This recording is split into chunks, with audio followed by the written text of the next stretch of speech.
this is Terrence McNally. This week, as we pass from a year of destruction and resilience, authoritarianism and resistance, cruelty and compassion, my wish for us all is a shift, which I already feel emerging, from darkness to light, from fear to resolution, from intimidation to confidence. Let us envision, embody, and communicate the society we want and deserve, to fuel us and to expand our forces to defeat Trump, MAGA, and all those who believe we are weak and broken and must accept that this is the best we can do, that we should expect no better. Let's make 2026 about the next chapter of our story together. Here's my 2012 conversation with Paul GILDING, former head of Greenpeace International, about his book, The Great Disruption: Why the Climate Crisis Will Bring on the End of Shopping and the Birth of a New World. You can learn more at paulgilding.com. Gilding is Gilding. So that's all one word, paulgilding.com. Hello, I'm Terrence McNally, and welcome to Freeforum. Today's guest says it's time to stop worrying about climate change. Instead, we need to brace for impact because global crisis is no longer avoidable. Paul GILDING believes this great disruption started in 2008 with spiking food and oil prices and melting ice caps. And it's not simply about fossil fuels and carbon footprints. We have come to the end of economic growth, version 1.0, a world economy that's been based on consumption and waste, and where we live beyond the means of our planet's ecosystems and resources. According to GILDING, the coming decades will see loss, suffering, and conflict as our planetary overdraft is paid. However, they will also bring out the best humanity can offer: compassion, innovation, resilience, and adaptability. GILDING says we must fight and win what he calls the 1-degree war to prevent catastrophic warming of the Earth. He believes the crisis offers us a chance to replace our addiction to growth with an ethic of sustainability and an unmatched business opportunity as old industries collapse and new companies reshape our economy. In the aftermath of the Great Disruption, we will measure growth not by quantity of stuff, but by quality of life. On Freeform, we explore the lives, the work, the ideas of individuals that I suspect have pieces of the puzzle of a world that just might work. We look at new, innovative, provocative approaches to business, environment, health, science, politics, media, culture, all based on the fact that I believe we can do better, and I want to find out how. Paul GILDING is an independent writer, advisor, and advocate for action on climate change and sustainability. He's been involved with and led activist campaigns on a wide variety of social and environmental issues. He served as executive director of Greenpeace Australia and Greenpeace International. He founded Ecos Corporation in 1995, consulting to some of the world's largest corporations on issues of sustainability until its sale in 2008.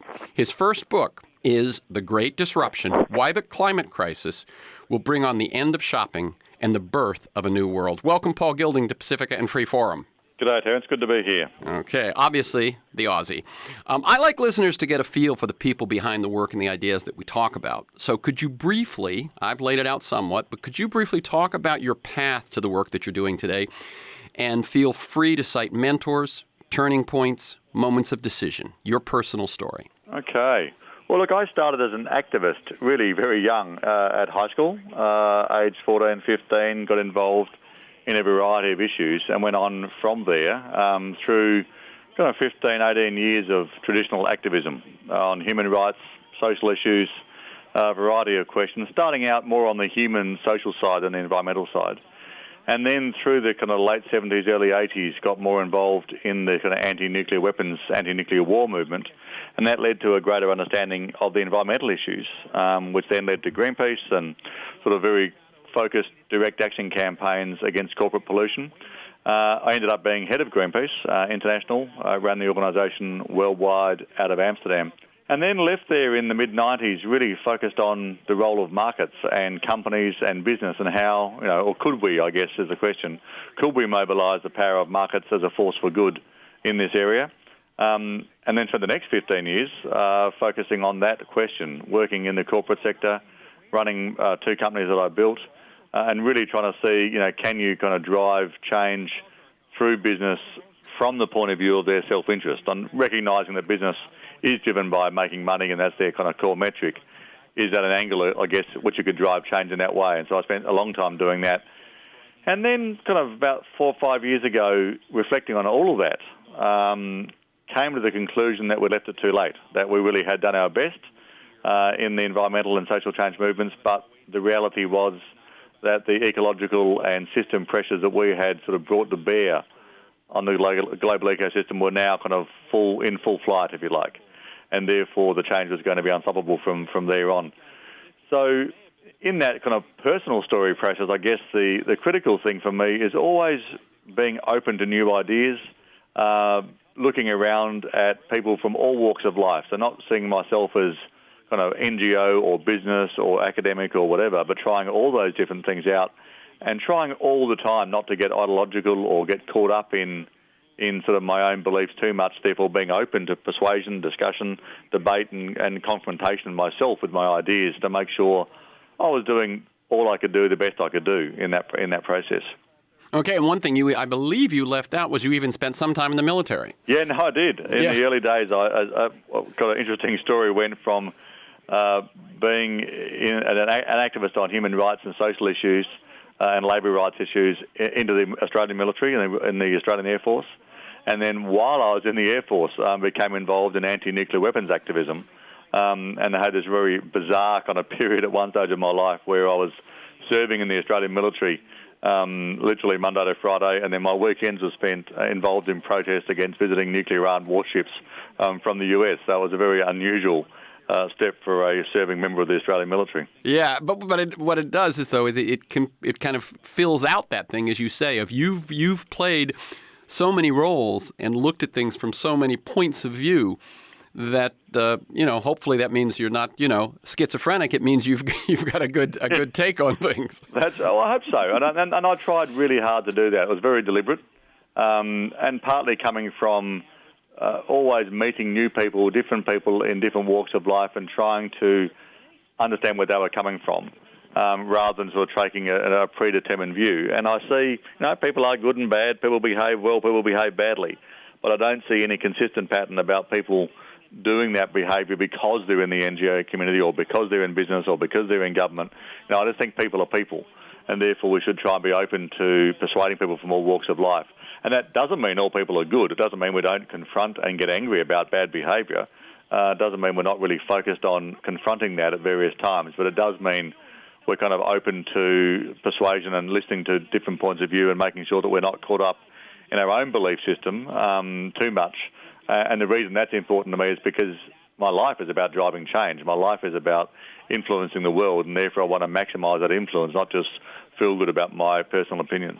Right, exactly. And to actually, since it takes many, many millions of people to change, exactly, you got to connect with them at a level in which they're willing to be moved by you. I'm Terence McNally. I'm speaking with Paul Gilding, author of The Great Disruption: Why the Climate Crisis Will Bring an End to Shopping and the Birth of a New World.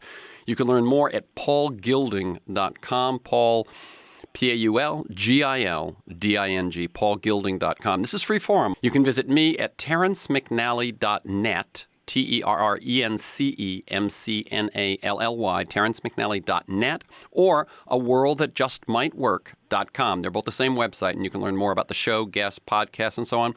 You can listen to podcasts there or at iTunes. You can sign up there or at iTunes to have it delivered to you weekly. You can sign up there or email me at temcnally@mac.com to get a weekly announcement telling you who's going to be on and what we're going to talk about, and usually 2 or 3 articles on the issues. Now, before we jump into the book and the present, I ran across a commencement address that you gave at the University of Technology, Sydney in 2006, in which you featured on your website. And you laid out your philosophy, which I think is, again, a good place to start. Now, I don't want to force you to remember the 6 points you made. I try that with interview guests sometimes, and of course, I've got the paper in front of me, they don't. So, number 1, we are slightly evolved monkeys. What did you mean by that? Look, I think it's, again, recognising where we've come from and where we're at as humans. And that there is certain behaviours that we look around, people behaving badly, and say, oh, that's a bad person, that's an evil person. And my point about that we're slightly evolved monkeys is to kind of give ourselves some space, I guess, and some credit for what we have achieved. That we are in a process of becoming human, I would say, and becoming civilised, as opposed to already being there, and that we have certain behaviours, violence towards others, dominating other people, looking after ourselves and so on, which comes from this kind of animalistic behaviour. And we have to recognise that we are, trying to civilise ourselves. We're trying to move up the evolutionary change in terms of consciousness as well as physically, and that we have rules and we have laws and we have cultural mores that guide us in that process.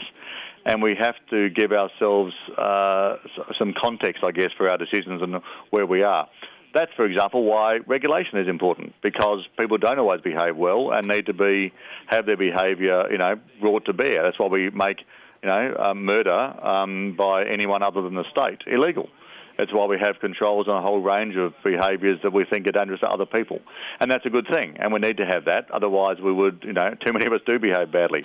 But we do recognise that, I guess giving ourselves a bit of comfort that we're still in that process, and therefore we can now move up more. We can now move up that evolutionary chain further, and that we can consciously and deliberately decide to behave a different way, and that's another step on that evolutionary process. Very good. And I know you don't need to speak about it, but I know that one of the books that you say was very influential to you is The Third Chimpanzee by Jared Diamond. Yeah, very, very important book in my view. Yeah, and it's not one of his most well-known. Number 2 in this commencement address of your philosophy is ideology is a cancer. Yeah, this really gets to that issue about, my life leading me into very many different places in society and recognising that human behaviour can be good, can be bad, but it's not about where you fit in organisational terms. And that ideology is when, people, and I've absolutely confessed to being like this myself at many times in my life, when you're so convinced you're right and you're so convinced you have the answer that it becomes kind of a almost religious one true path and everyone else is wrong. And that to me is dangerous. That to me is, very risky for social change activists to have that level of conviction that everything you believe is right and therefore the other guys, the bad guys, are all wrong. And people sometimes misinterpret this as being somehow weak or not being determined about what we're trying to achieve. And I point to kind of Nelson Mandela as a sort of someone I certainly hold up in great esteem as a person who had this quality, who could be very strong and very firm about what he opposed and what he stood for, take a very hard line in his opposition to what was wrong, and yet try to engage people at the human level and to recognise that we can be firm in our views without being dismissive of other people and without personalising that into them being sort of somehow evil or bad people compared to ourselves. And that's where I think the ideology as a cancer, I think, is a really critical issue. Yeah, the other piece I would think goes in there is that if you're a fundamentalist of any sort, where you have the answers, you are less able to learn. And since we are slightly evolved monkeys, learning is essential. Number 3, the system is a mirror. Focus on the behavior, not the institution. Yeah, this is where, people really don't like this one often, because it's like we like to criticise the world around us, and goodness knows I spend my whole life criticising the world around me, so I get that process. But ultimately, this is a human system. That we create the markets and the consumption and the businesses that are around us. We create the governments that we so often, get frustrated by. And that when I say the system is a mirror, I guess it's both accepting a bit of responsibility for how things are, but also, therefore, it's an empowering idea because we also recognise we can change that we can change the kind of governments we have. And we can change the sort of businesses we have. We can choose to do that collectively as a society.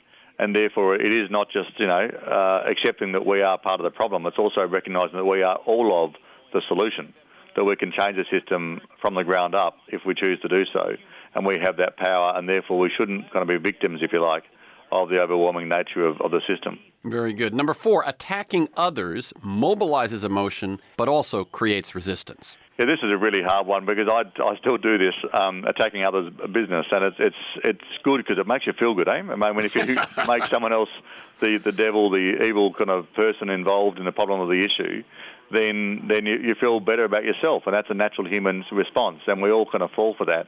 And look, there's a role for that demonising of the bad guys. We all have our thing we can't let go of. Mine's ExxonMobil. I can never forgive them for the damage they've done to the climate science debate over many, many years. Right. But, you've got to recognise that in that process, you do create resistance. And therefore, you've got to be quite clever and quite smart about how you confront it. So the way I describe this is like, let's think about this as a children issue. We've got to attack the behaviour, not the child. And likewise, I'm still, very strongly opposed to what the coal industry is doing around the world. I think it is going to be seen effectively, as a war crime in hindsight. When we see that, hundreds of millions of people can die as a result of climate change, and that's going to create enormous economic and social disruption, that's going to be a very serious problem. We'll look back on in very harsh terms about that industry. But that doesn't mean that people who work in it are somehow evil or bad. They just want jobs. They're companies that are running themselves the best they can, and we have to confront, again, the behaviour without making it personal, and that's where I think we have to differentiate between the individual and the behaviour that they're undertaking. Very good. That's the voice of Paul Gilding, author of The Great Disruption. You can learn more about his work and actually see this commencement address that we're going through right here at paulgilding, GILDING.com. Okay, number 5, act with good intent. Look, this is like a daily kind of ritual for me to ask myself, why am I doing what I'm doing in my work? Is it really for the greater good? Is it partly about massaging my own ego? Is it because it'll make me feel somehow superior? Is it because or other way around, am I being lazy? Am I working hard enough? Am I doing the right things? And the question I ask myself is, what is the intent behind my actions? Am I putting the right intent out there? Because I do believe that if you do that, both in a kind of spiritual way, but also in a very logical, analytical way, if you're acting with the right intention, if you really believe that what you're doing is for the greater good, is for the good of the world, and is the most important thing you can be doing right now in terms of your purpose, then that is a powerful driver, and will ensure that you don't get too far off the track in terms of ego or in terms of other kind of emotional reactions to things. And that, therefore, I think intent is a very powerful kind of touchstone for me in all of my work. Very good. And the 6th one is, fun is great, but pursue happiness, not distraction. Yeah, this one is really, I think, very topical today when we're kind of going through what are seen to be bad economic times, and we forget just how good most of our lives are in the Western countries in particular, and that we kind of and the consumerism, which is the driver behind and the result of our kind of crazy market society and its obsession with consumption, is by and large distraction, and is not improving the quality of life for most people. The reality is the things that do make us happy, the things that do give us a sense of satisfaction in our lives when we reflect on our progress, are things that don't come from money. They're things that come from things like community, or from learning new things, or from helping other people. These are what the social sciences tell us creates a greater level of happiness and social cohesion. And yet those things are not what the market is driven by, and therefore we have to recognise that don't fall for those simple distractions or that what we see as entertainment. Look for that deeper sense of satisfaction, but also recognise that fun is good. I mean, nothing wrong with having a good time. There's nothing wrong with having a laugh. There's nothing wrong with being distracted from life sometimes. That entertainment, plays a role, but it's not a meaning of life. And that we should have a good time, we should enjoy our lives, we should lighten up a bit, but we should recognise that has to come from a deeper source of happiness, not from a kind of artificial distraction of consumerism. Very good. That's the words of Paul Gilding. Here's a little challenging thing. I don't want us to cover the same road again, but I want, if you could, if there's anything you've left out about what you learned at Greenpeace and what you learned in your consulting to corporations that we may have left out and that serves you now? Look, I guess the big thing I've learned from all that work, and isn't captured by those previous comments, is that we're all part of the system that is driving the problem and the solution. And therefore, I don't judge harshly people who choose to work in any particular sector or do any particular work, because as long as you're trying to make the world a better place, as long as you're part of the movement towards a solution, then you're on the right side of history. And that, I think, is really important to me now. Even though I've now chosen not to do so much work in the corporate sector, for example, I have great respect for people who are trying to do that work. Even though I'm not currently working in a kind of Greenpeace activist-style way, I recognise they're part of the solution. And so as opposed to sort of judging these things as good or bad, or NGOs are too radical, or corporations are too money-focused, whatever it is, I guess it's recognising that this is a hell of a complicated system, and nobody knows how it works. No one really knows how to change it. And therefore, as long as you're doing good, as long as your intentions are right, then I think you should recognise that we're all moving in the right way and focus on the good outcomes, focus on the good progress, rather than criticising others who aren't doing it the right way. Very good. I'm Terence McNally. I'm speaking with Paul Gilding, author of The Great Disruption, Why the Climate Crisis Will Bring an End to Shopping and the Birth of a New World. You can learn more at paulgilding, GILDING.com. This past February at the annual TED conference that takes place here in Long Beach, California, and I've long recommended its famous 18-minute TED Talks. Check out TED.com/talks. They cover a wide range of topics, including science, technology, design, business, global issues. And I think they have recurring themes of inspiration, challenge, and optimism. Well, on opening day this year, TED scheduled 2 talks, one right after the other.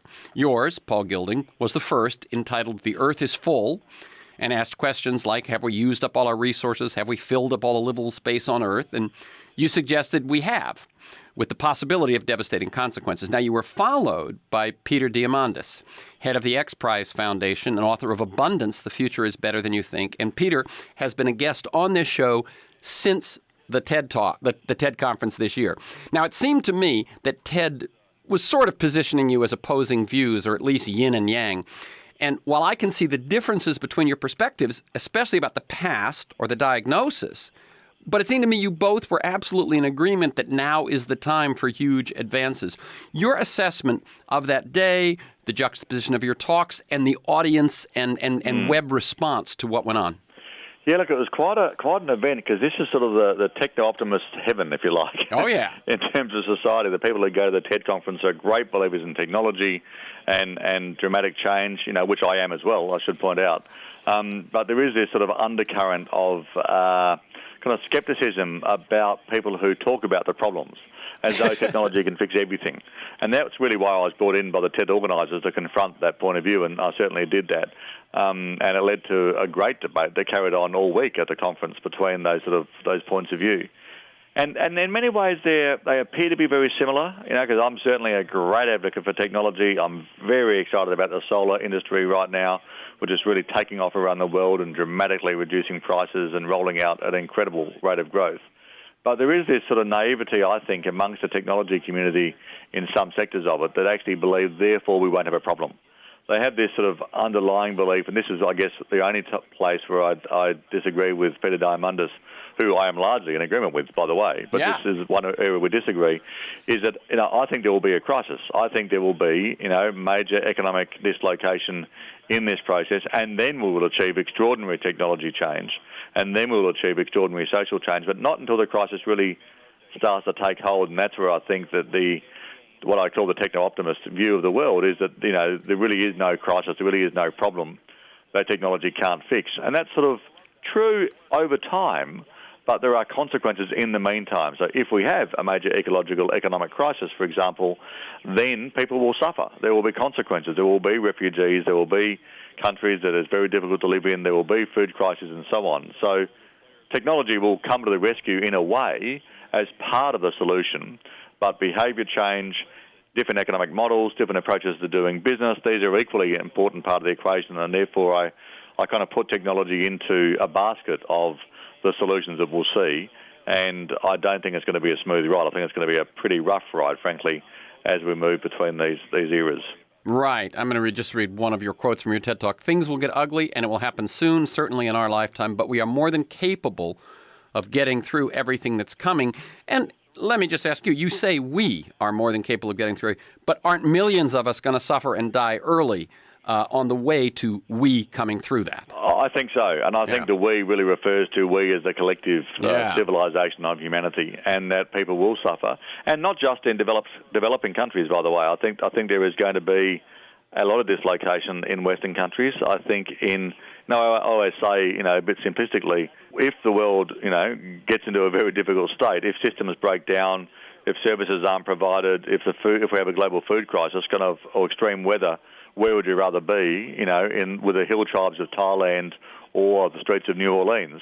And what I mean by that is that, people in developing countries who are very poor living in, I don't mean the kind of extreme poverty on the point of starvation, but the kind of the billions who live in very poor conditions but are relatively self-sufficient. Right. They're used to not having any support. They're used to the government not providing any services. They're used to having to produce their own food. So they're kind of, in many ways, in a more resilient position than those of us in the West, who depend upon the supermarket shelves being full, who depend upon having a job, who depend upon the government being there to maintain security. So we are kind of I just think it's more complex than the rich will be okay and the poor will suffer. I think it's more divergent than that in terms of who does suffer in crises that are coming towards us. To some extent, you're talking about the people who are off the grid. You know, you have people in developed countries who are talking about wanting to get off the grid. Yeah. There are still people, millions in the world, billions perhaps, who are off the grid already. And let me just mention one book that if you're not aware of it, I recommend, and it's Paradise in a Place Called Hell. Do you know this book? No, I don't. Okay. Rebecca Solnit. And what it is she looked at what happened in New Orleans after Katrina and saw that rather than people turning ugly, that in fact they sort of came together. And then she said, well, that's interesting. She looked at the 1906 earthquake in San Francisco and found the same thing. So she then examined 6 different cases where places have been hit by enormous disasters and finds that the sort of what we see on the news, which is, oh my God, looting and, and the degradation of civilization, that in fact push to the wall, people turn around and find compassion and find cooperation. And in fact, that supports what you're going for in your whole book. Look, I don't know that book, but I'm going to read it because I very strongly believe that. I've written about this myself, is that, to simplify things, it's like with humans, when things are going well, we behave badly. When things are going badly, we behave well. And so we look around at this sort of selfish consumer society we sometimes see today and think that humans are somehow, the lesser for it. The reality is that when crises hit, when we are up against the wall, we come together. And we come together very effectively and very quickly, and our altruism comes to the fore. And as you say from those examples, this is a very consistent pattern. During war, during natural disasters, the tsunami in Japan most recently, a nuclear disaster brought out the best in the Japanese people. I mean, we are very, very capable of turning disaster around as a species. And that's not just good luck. That's actually an evolutionary tendency. Absolutely. Because if we didn't have that, those disasters would have brought us down as a civilization. That's why we have survived and flourished, is because things get tough, we look after each other. And that's why, in a funny kind of way, my sort of pessimistic view about the coming crisis is an optimistic view about the future of humanity, because the bigger the crisis, the better we behave. Now, not universally, of course. There was some bad behaviour in New Orleans after Hurricane Katrina.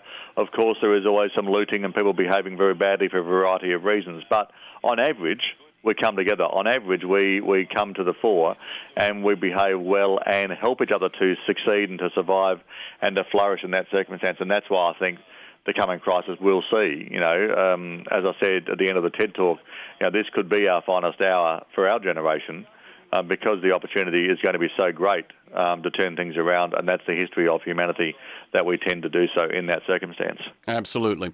So to get now a little bit to your the findings of why the Earth is full, why we have reached our limits, you focus attention on the findings of the Global Footprint Network that and they basically have found that at this point we need about 1.5 Earths to sustain our current global economy. Who are they? What does that mean? And how did they arrive at that figure? Yeah, this is a really very interesting bit of work done by some very eminent scientists organised around an NGO called the Global Footprint Network. And just search for that. You'll soon find their website that shows their scientific advisory board and their methodology in great detail. But to very simply summarise that, what they worked out was how much land area would we need to sustain this economy. So how much forest would we need to grow, for example, to absorb the CO2? How much land area of ocean do we need, to support this level of fisheries? How much land do we need to filter the water that we use? How much land do we need for growing the food, and so on? And they translated all of our kind of economic system needs, if you like, into land area, and their conclusion was versus the available land, obviously land that's suitable for those purposes, we're running at about 50% past capacity. Now that's one methodology. The interesting thing here is that everyone who looks at it from any methodology comes to the same conclusion, which is that our current economic model is not sustainable in a physical sense. And it's important here to differentiate it from being not sustainable because it's not nice or because it's not fair or because it's bad for polar bears.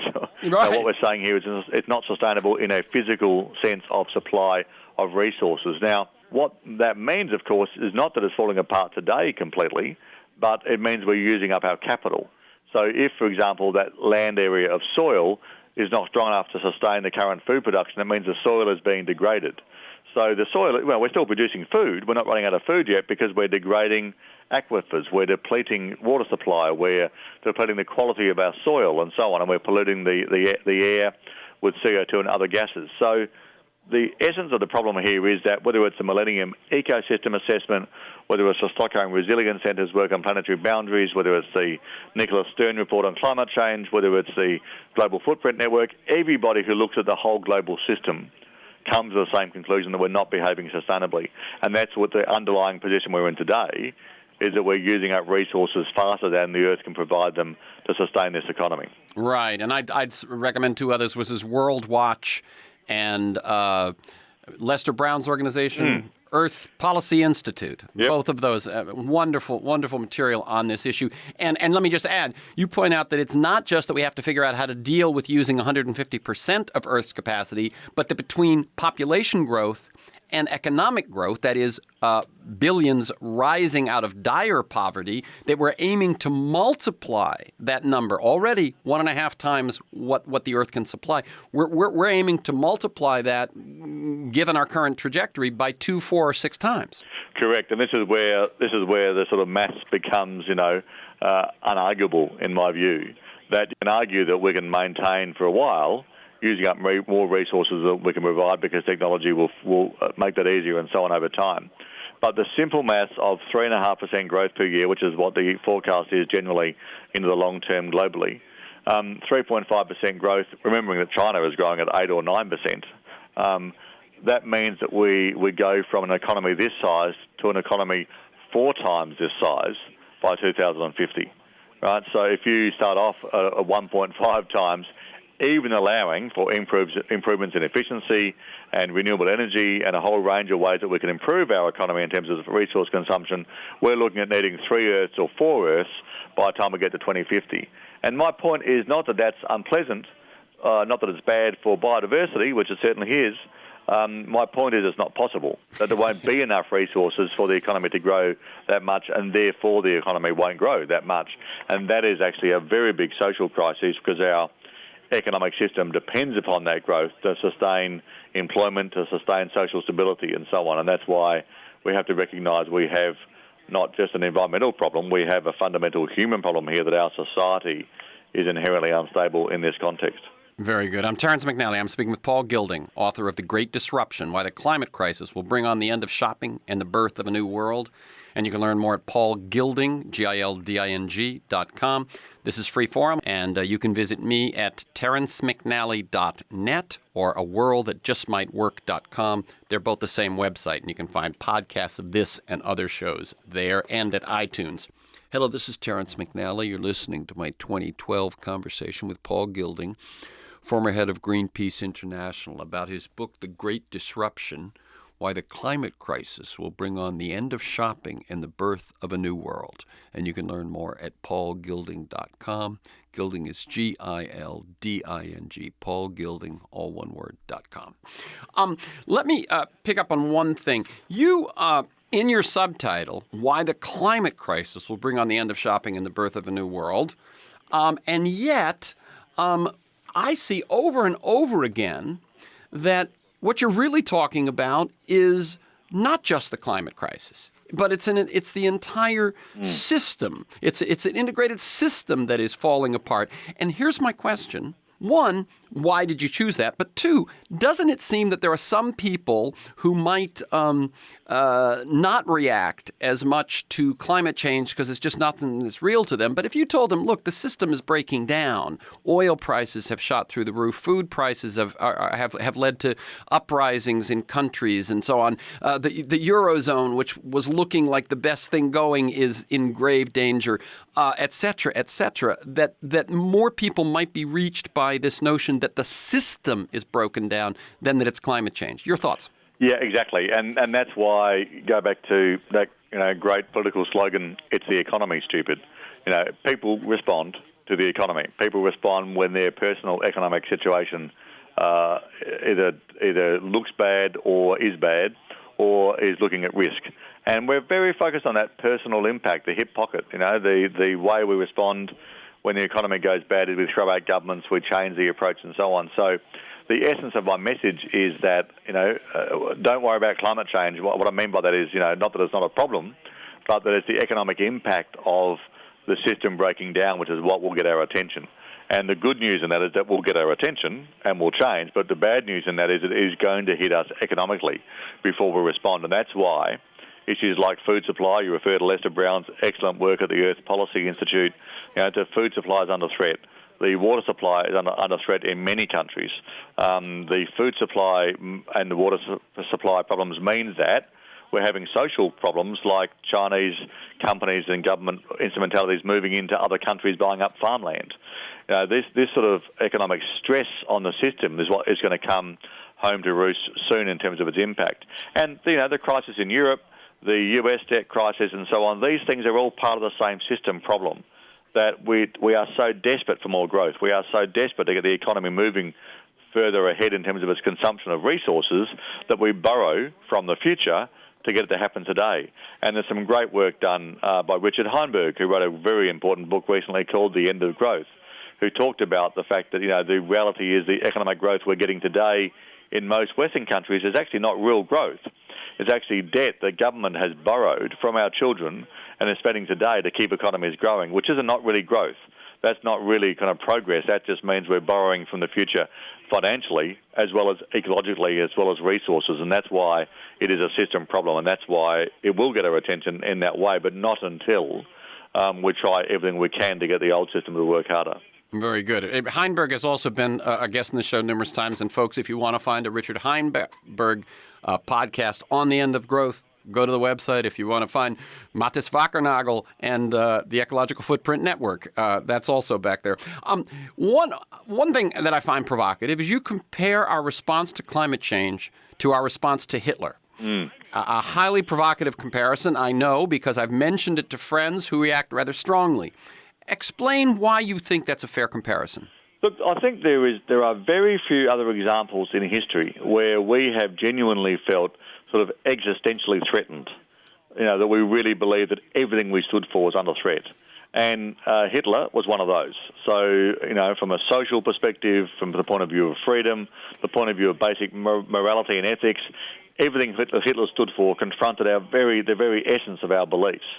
And therefore, whatever it took was the answer in terms of how much we're prepared to expend our energy, our finances, and our mental and physical and organisational capacities in response, whatever it took. And climate change and the broader issues around resource constraint and this economic model are going to be the same, because we are facing what is absolutely an existential threat to our civilization. There are many forecasts in this area that show if we don't address climate change very, very strongly, if we don't get the food supply system under control and working for us, if we don't stop consuming resources at this rate, that we are facing a genuine collapse of civilization. I don't mean by that the end of humanity as a species, but I certainly mean the end of civilization as we know it and a breakdown of society and a long, sustained period of what Kunstler calls the long emergency. So these sort of ideas, I think, are important to compare historically. When else have we felt that threat, and when else have we felt that everything we stood for was under threat? And the answer is Hitler. The answer is World War II. And therefore, the mobilisation that we now need to take in response is comparable. And unfortunately, same as Hitler, we won't respond until the crisis is so in our face it's undeniable. But the good news is when we do respond, it'll be on a comparable scale, and it will be seen like a war in terms of our level of industrial and social mobilisation in response. Yeah, two things I want to say. One is that I think that point that you make, which is that the evidence for climate change has been accumulating. It is irrefutable, and yet we are still in some over some great expanse of society in some stage of denial. Yeah. And that with Hitler, although people now, this many years, with that in the past, think, oh, we turned on him and we took him down. What you point out is that his actions prior to Pearl Harbor or prior to, were enough that you knew. The evidence had accumulated, but there was denial because, as you say, in that case, it was a Second World War, which the U.S. and any country that could avoid it wanted to avoid, just as in this case, the choice seems negative. The choice of slowing down and turning back growth seems negative. So there's this accumulation of denial, and then when it pops, the hopeful sign is how quickly it popped. There, Lester Brown has been making that point in his Plan B books for years, that if we can equal the mobilization we did in World War II, we can make significant progress fast. Correct. And then that's another comparison there, of course, is that in World War II, Hitler was in Europe. Yes, US was giving some support to the UK and others in that process, but it was a European issue. The US wasn't getting involved. Likewise, on climate change, we see the US taking a backroom role and not getting as active as the US needs to be on this issue. And hopefully, the comparison will carry on. Right. And the US will be like the great mobilising power when we do get to work in this area. And that's a big question in my mind. Is the US likely to come on board at that scale? Because there's no one questions the ability of the United States society to mobilise when it gets its act together in this regard. And the famous quote from Winston Churchill, which, one of my favourites in this area, now the US can always be relied upon to do the right thing after it's exhausted all other possibilities. Right. And that is the issue we're hoping for here, is that the technology revolution that we need, the social revolution in terms of change, the financial power that we need to be addressed to this issue will be led by the US in this process. And frankly, if it doesn't happen, then I think it is the decline of the US as a world power, because the future is now so clear and China and others are moving ahead on it so fast that I think, we are certainly at that sort of very special moment now in history when big decisions are being made that will have an impact for, a good century to come. You're from Australia. From your outside perspective, Paul Gilding, why does it look like the U.S. seems slower to move to clean energy in the kind of forceful way, for instance, that Germany or China have? Look, I think what it is, and we have a bit of this behaviour in Australia as well, so I guess I recognise it from that, that the US is so addicted to oil, is so addicted to coal and fossil fuels and to cheap energy, that when you're very heavily addicted to something, denial becomes stronger. And that I think the change that is needed in the US is kind of greater than the change that's needed elsewhere, because the per capita CO2 emissions, just on a very numerical basis, are higher than they are almost anywhere in the world, apart from Australia, it should be pointed out, and therefore the change is bigger. So when that change is bigger, when that impact is greater, when what happens is denial gets stronger. And you see this with an alcoholic, or you see it with a number of different comparisons of addiction, that when people change, they change dramatically and towards the end of the process when the consequences are getting very severe. And that's where I think is happening in America today, is that the denial has become so extreme and frankly quite laughable in some of the political manifestations of that, so ridiculous and so anti-science, that I think we are going to see a change happen very quickly here when it does happen. But of course, the more extreme the denial gets, the harder it is to overcome that, but then the faster it breaks down when it does occur. And again, referring back to World War II, I always think of what Churchill must have thought in the mid-30s when it was so clear to him that the science was in, if you like, in comparable terms on Hitler and the threat that he posed, and yet society was in denial. There was no commensurate response, even in Europe at that stage, to the level of threat. But when the change occurred, boy, did things get moving very quickly as a result. Okay, I'm Terence McNally speaking with Paul Gilding about his book, The Great Disruption, Why the Climate Crisis Will Bring on the End of Shopping and the Birth of a New World. And despite much of what we've been saying, but I think you can hear it threaded throughout, there is an optimistic upside to this as we speak about human resilience and human society's ability to respond once it gets over its denial. Let me ask you one other question about, again, your outsider perspective on the U.S. system. Many, myself included, believe that the U.S. system of politics and government has really changed over the past few decades. Nixon, a Republican, for instance, signed the bill creating the EPA. Mm-hmm. That kind of thing would seem impossible today.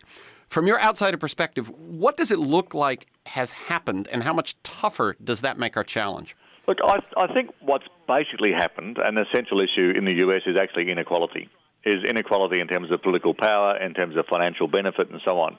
There has been this very great concentration of wealth and power in a small number of people.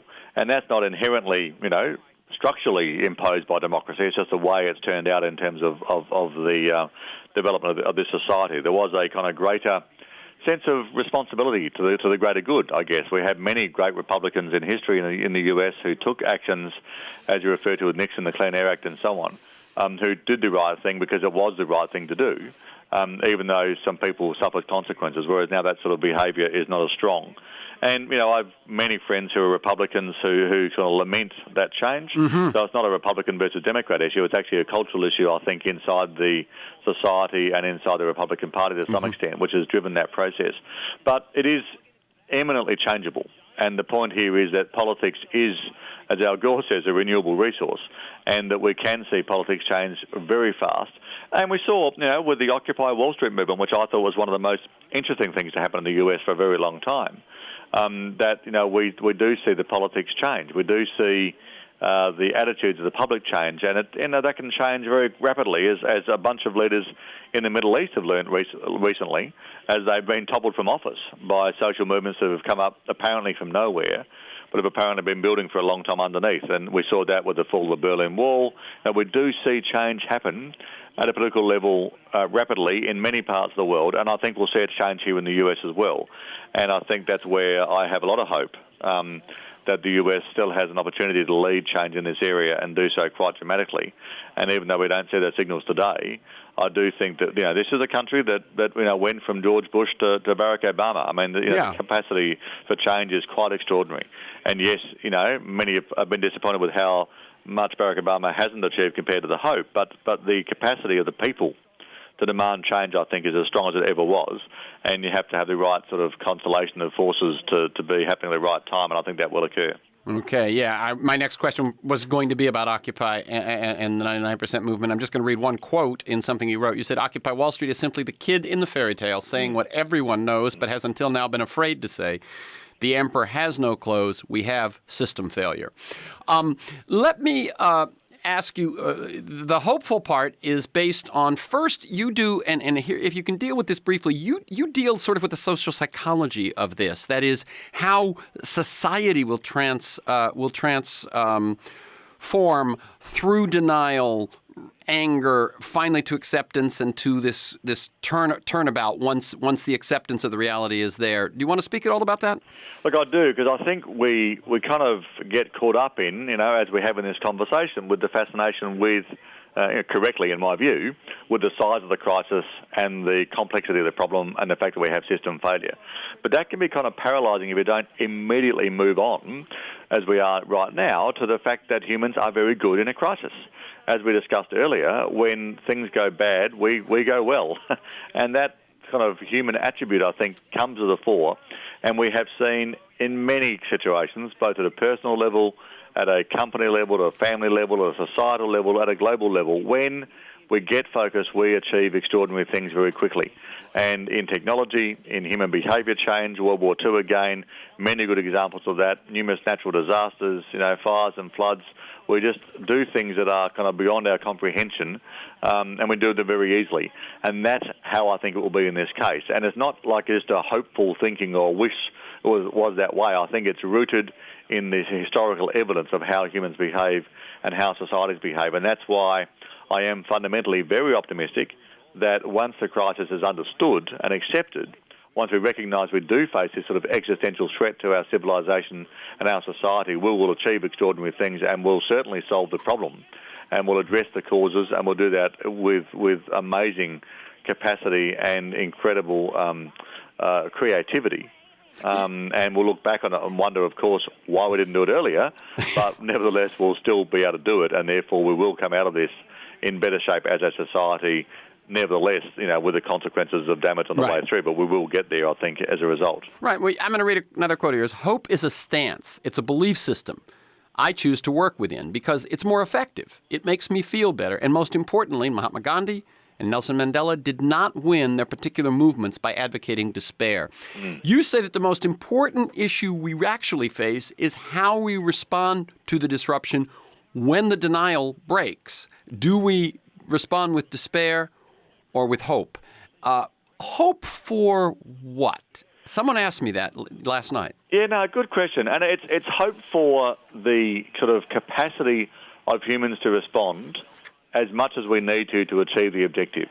So I guess the reason I'm saying that is so important in this case is that if, when we face a crisis, we revert to fear, if we kind of hide in ourselves, in our lives, in our families, in our societies, in our countries, that will lead to nationalism, to breakdown, to dog-eat-dog sort of response. And many people fear that. I don't think there's evidence in history to suggest that is the dominant response. I think it is a response that does occur. But I think the dominant response is one of self-protection, but at a large scale, and acting for the greater good, which is obviously, part of this issue is having good leadership at that time. But part of hope, therefore, is actually the belief that we can do that. If we believe that we're capable of that level of turnaround, if we believe that humans are capable of acting together for the greater good, if we believe that we're capable of having the technological transformation that we need to have to, for example, eliminate fossil fuels, and that we can do that relatively quickly, then we'll do it. So the belief is actually a very important part of the process. As we mentioned before, Nelson Mandela didn't argue an impossible task that they might succeed on. The ANC slogan was freedom in our lifetime, a very tangible, direct goal. Martin, the whole process of the civil rights movement, it was about, I have a dream. Right? It wasn't, I have a nightmare, we might get past it. It was, I believe in this possibility. And so that whole belief system, political leadership, belief in hope and so on is a crucial part of the social movement that we now need to build to get ready for the moment that I see coming. Okay, now let's, we've got about 6 minutes left. What I want you to do right now is very briefly, and I'm sure you've practiced at this, what does the 1% war look like? This is the shift, the technological shift, if you will, and the behavioral shift that helps us solve this problem. Yeah, look, it briefly starts in climate change science. What the climate scientists tell us is that 2 degrees of warming, is the line where we get out of control, that the temperature increase causes, catastrophic system breakdown, and that a 1 degree level of warming, a 1 degree above pre-industrial averages, is a level that we can cope with. It still has bad consequences, but we can actually cope with that as a society. We're not at risk of sort of system breakdown. And so the 1 degree war plan was a plan that I put together with Jørgen Randers from Norway, one of the authors of the Club of Rome Limits to Growth report in 1972. We worked with the MIT system modelers and said, how would you achieve that? What does 1 degree of warming look like, and what would it take? And the answer was, in the title, a war plan. It requires a warlike mobilisation. And you'd be amazed, we were amazed, frankly, how fast and how cheaply we could achieve that level of change, given the dislocation that would otherwise be caused. And the answer is that we could, for example, eliminate CO2 emissions from the economy on a net basis within 20 years. We could transform that society in the first 5 years by halving the climate emissions. So it just sort of reinforced strongly that we are capable of doing that. It does require sacrifice. It does require, for example, rationing and price imposition and controls on the production and so on. But that, as we saw in World War II, can be done and can be managed if we do it the right way with the right level of political support. So it just completely reinforced to us that the task before us of stabilising the global climate, the keeping warming, getting it down to 1 degree after it goes over that point for a short time in this process. Now, these are goals, the 350 movement, for example, is arguing for.